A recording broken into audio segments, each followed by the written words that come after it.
নির্বাচন সংক্রান্ত শর্তাবলী পূরণ করতে পারলে কার্যক্রম নিষিদ্ধ থাকা আওয়ামী লীগের নেতাকর্মীদের স্থানীয় সরকার নির্বাচনে অংশগ্রহণের সমস্যা নেই। এ বিষয়ে সরকারের দিক থেকে বাধা দেওয়ার কোনো কারণ নেই বলে জানিয়েছেন প্রধানমন্ত্রীর তথ্য ও সম্প্রচার উপদেষ্টা ডক্টর জাহিদুর রহমান।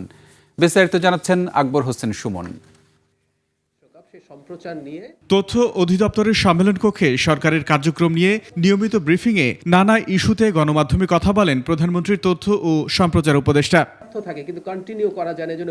স্থানীয় সরকার নির্বাচন ইস্যুতে এক প্রশ্নে উপদেষ্টা জানান, স্থানীয় সরকার নির্বাচন নির্দলীয় হবে। যে কেউ ব্যক্তিগত পরিচয়ে নির্বাচনে অংশ নেবেন, সেক্ষেত্রে সরকার কোনো বাধা দেবে না। কোনো রকম কোনো সমস্যা নেই।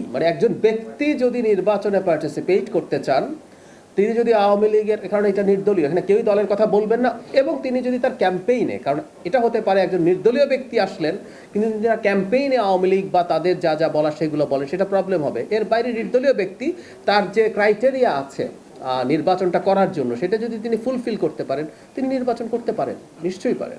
ভারত থেকে পুশিন প্রসঙ্গে উপদেষ্টা জানান, বিষয়টি পশ্চিমবঙ্গের অভ্যন্তরীণ পরিস্থিতির বহিঃপ্রকাশ।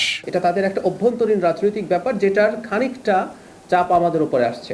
আমি এইভাবে মনে করি না যে বাংলাদেশের সাথে কোনো একটা টেনশন তৈরির জন্য ভারতীয় সরকার এটা করছে।